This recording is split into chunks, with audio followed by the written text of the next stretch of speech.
the lighting designer illuminates the stage. That's not their only job, but that is their main job. Here are the 6 things that a lighting designer is essentially responsible for. Visibility, that's obvious. We're going to illuminate the stage. And you have general illumination, which that's light all over the stage, and specific illumination, which accentuates a particular character or a part of the stage. In comedy, usually we have a strong general illumination, and that usually suggests a feeling of lightness and gaiety. And in tragedy, we'll usually have a lower general illumination, suggesting maybe heavier moods. Now, plasticity, what does that mean? It doesn't mean plastic. It means that through a careful placement of lights and intensity, objects are made to look three-dimensional, because if I light an object from above and I don't put any light coming in from an angle, it puts harsh shadows on your face. And from below, if you've ever put a flashlight below you, then it gives that. We use that more in horror. So we use something called the McCandless system, which was designed by the first educator of lighting. His name was Thomas McCandless. And you have lighting coming at a 45-degree angle on the left and the right. You'll have backlight, you'll have downlight. So in one area of lighting, you are going to have a minimum of 6 lights. Okay, the lighting provides emphasis and focuses attention. So if I want you to look from stage left to stage right, I'm going to slow down, slowly fade on stage left, and then you're automatically I'm focusing your attention to stage right. And then also it can create special effects. A lot of that doesn't really happen in regional theater, but you want to see special effects. Those usually we find on Broadway. And it adds color to the stage, and it enhances the colors that are already there. It makes reds brighter, yellows brighter. If you want something to be really dark and moody, that's the other thing it does. It really brings a mood to the stage. So those are the elements that a lighting designer establishes for you, the audience member. Okay, I'm going to do a quick background look at the lighting and how it has affected us. Now, lighting design has always been around, even before the invention of electricity. In ancient Greece, the productions for lighting effects were torches and fires and sunlight, and also words. Because remember, I talked about the chorus, the Greek chorus. So we would use the Greek chorus, or they would use the Greek chorus to say, "Oh, night falls." All 50 of them when they first started. And oh, the sun lifts over the mountains. The moonlight shines brightly in the sky. Those are some of the things that they set up, because they did most of their productions during the day. Some of their more ritualistic productions were done at night with torches and fire, and then they had to then use words to say, oh, the sun is rising. So lighting design has been around since the Greeks. Next, we have medieval or outdoor lighting. Our medieval theaters, at first they were in the church, so obviously some of that was going to be by candlelight if they did it in the evening. But then as it moved to where the guilds were taking it, then they would use torches, flame, and smokes, and this is when they started using the reflecting metals to try and aim the light. We didn't really see anything written about that until we get to the Middle Ages, about how do I focus the light to make sure that it's really going to be staying on the stage and focusing on the actors. And so this is in the Middle Ages, when theater supposedly was disappearing. This is one of the ways that they use to focus lighting and to have the audience make sure they keep their attention on the stage.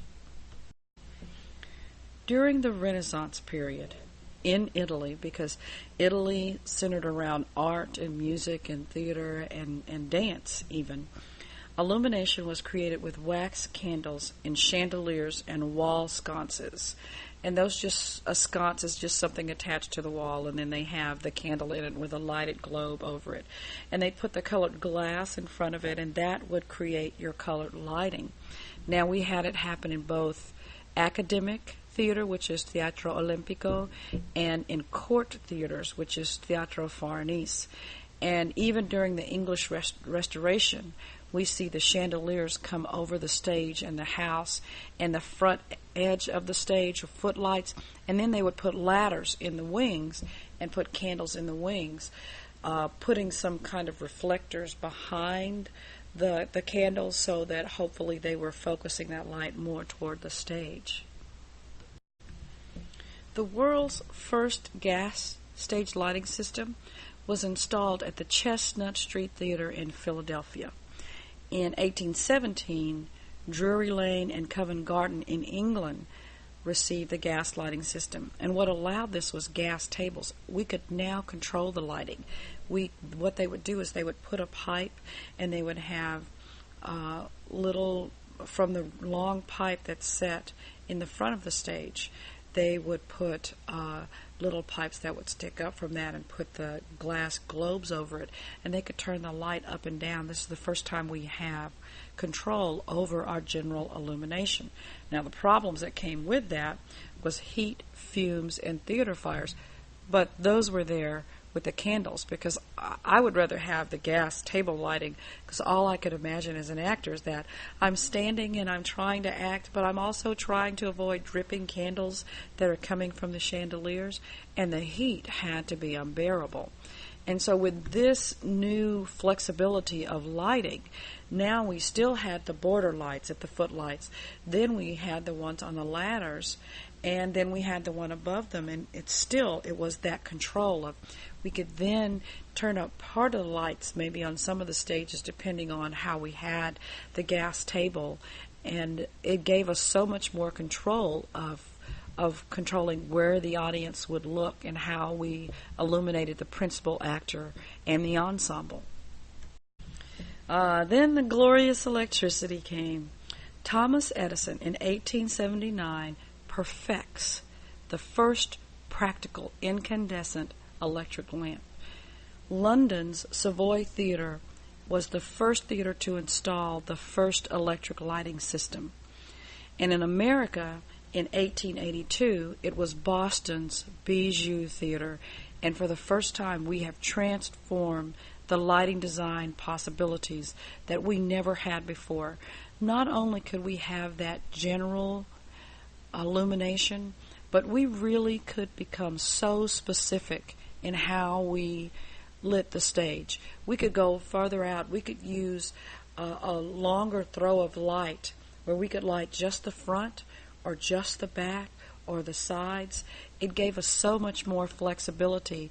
And as this century progresses, the 19th century, we're going to start seeing an education of lighting designers and a real change in how we light theatrical stage. Now, what are my duties as a lighting designer? I'm obviously going to read the script before I meet with the director and the other designers. And after I meet with them, I'm going to draft a light plot. That means I'm going to draw the position of all of the lights as seen from above. I have to have the type of light, the size, the wattage, what color gel, that's that plastic film that goes in front of the light, how I'm going to focus, and what circuit I'm going to plug it in, because whoever's running the lighting board has to understand how all of those things work. All right, the thing you're looking at right now is called the light plot. This is what the lighting designer draws in order for people to see where they hang the lights. Now, this is not always applicable that your designers can look at it and know what a lighting plot is, but if you've worked in theater enough, if you're any of the designers and directors, you have an idea by looking at it how it works. At the bottom of the lighting plot, look at the bottom of your screen, and that would be the front of house. So those are the lights that would hang out above the audience. And then as you look on the stage, you see the apron. Now, we've talked about this in another PowerPoint. You see the apron in the front, and then you go back behind the proscenium arch and you see the first electric, and then second electric, third electric, and then the fourth electric that you see belongs to the cyclorama. It's called Cyc for short. It looks like one great big white sheet, and those lights shine and change color, and they give us the illusion of daylight and night and sunrise, sunset. Sometimes you'll even might see a moon box, hanging with that, but this is the basic plot that a lighting designer starts with in order to show us where the lights are going to hang. Once the light plot is drawn, the lighting designer then has to go see how is the director placing the actors on stage. Where is the set going to be? Where are the furniture pieces being set? Where are the entrances and the exits? And so after they get their basic light plot done, they really do have to go and watch the show. So their work happens later on within the production process because they really can't do anything. The lights can get hung to fill up the areas, but they really can't tell when the lights are going to come on and off until they watch a couple of runs of the production. And then they'll refocus the lights on stage, and they'll fine-tune things during a technical rehearsal, or what we would call a dry tech. After they've seen what the actors are doing, then they'll set up some preliminary lighting cues before the actors get there, and then the cues will be programmed, and then they will fine-tune those during dress rehearsal. Now remember the lighting plot that I showed you a couple of slides ago? This is the finished product. This is the cast of 110 in the Shade, and if you look in the back, that kind of orangey look in the back, that's the cyclorama, and it's got lights shining on it to make it look like it's a sunset, it's a heated sky. And then you see the little round circle that creates the sun for you, but the stage is really illuminated in a specific manner just to give you an idea of what time of day it is, and also illuminating the actors that are on the stage. Okay, we've now reached the scene designer, and a scene designer suggests time and place of the action. The picture that you're looking at in this particular PowerPoint slide is Antigone. It is a Greek play. And while it doesn't exactly ring true of what we think a Greek play should look like, they actually did put the dancing circle there. And if you were going to really look at it, they kind of give you the paradoi, so the entrance and exit points. And right behind them is probably a skene, so it's probably kind of an artistic look at a Greek theater production. All right, here are the basic things a scene designer has to do.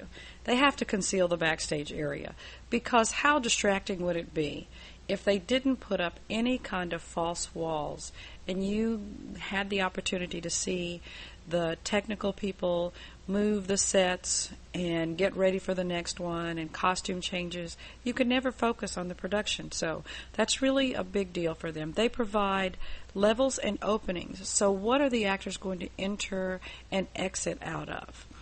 And it helps to eliminate distractions, obviously, from the backstage. They suggest time and place of action. I told you that right at the beginning. They suggest or give you a mood and atmosphere of what the play is going to be about, and they give form and unity to a play. Because think about it, if I have a play set in the 1950s, and then all of a sudden a 1980s McDonald's sign comes in, then that kind of throws us off balance, thinking that doesn't really belong there.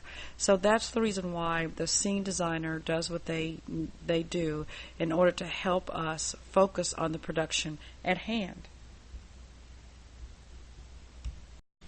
All right. During the Greek, Roman, medieval, and Elizabethan periods, the rear wall of the theater was just scenery.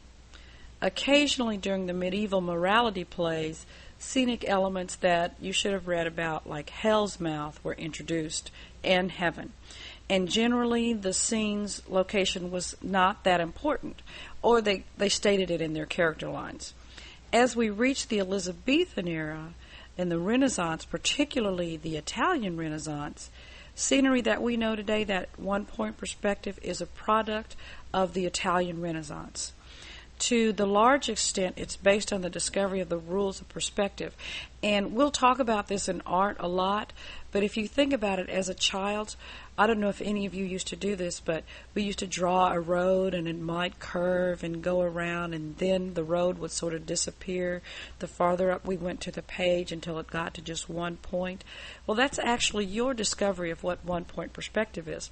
And if you really want to view what that is, go to your book and look up one-point perspective, and it'll give you a better vision of what that is. Okay, you know we had to do a little bit of historical perspective. I could not pass that by without giving you just a little bit of background of where scene design came from. Now, you had to know that the Duke of Saxe-Meiningen was involved in it because he really started emphasizing historical accuracy on stage and the perspectives. But the three major scenic trends during the 19th century, especially in Europe, were historical accuracy, the development of the realistic box set, and the revolt against that two-dimensional world of painted canvas, that painted canvas in the back that had the one-point perspective. They wanted more realistic things happening on stage. And so in Germany, around 1810, Josef Schlegel-Vogel, the director of Vienna's theater, and three manager directors started emphasizing historical accuracy. And then actor-manager came along, and he wanted, especially during Shakespearean dramas, he dominated the London stage, and he believed that historical accuracy could be blended with pictorial effect. I can speak. And that will go hand in hand. And then I told you about the Duke of Saxe-Meiningen, who really did legitimize drama and actors, because he not only did he create the costumes, the lights, the settings, but he started paying his acting companies more consistently across the board than, say, an actor-manager would. So those are the things that really started happening within that time. And then an American producer-director, we're moving down the line, he's remembered today for his naturalistic detail and the fact that we really started using that box set. And this is the box set. It's really just a set that never changes. We might bring pieces in, but they actually build this room on stage that looks real and looks like you could live in it. I worked on a production named All My Sons. Arthur Miller wrote that production, and we built this backyard, back porch, and we brought in grass and trees and plants, and when people left, they actually said to me, I could live there. That would be a great place to live.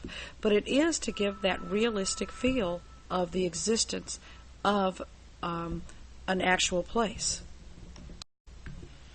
I'm not going to talk a lot about this, but I just want to say, education always has to come in. And because early on we had architects who started doing sets, but then we actually started training people to be able to work in stock theater and repertory companies. And in the 1920s, that's when training started in colleges and universities, and the role of the designer evolved into a member of the collaborative team and not just somebody who was a second thought. Now, what are the steps for scene design? One of them is the same. That'll be for costume and lighting and sound, is they have to read the script. And they have to read the script before the meeting. And then they help, hopefully if they have the collaborative or the improvisational director, they help determine the director's approach and concept.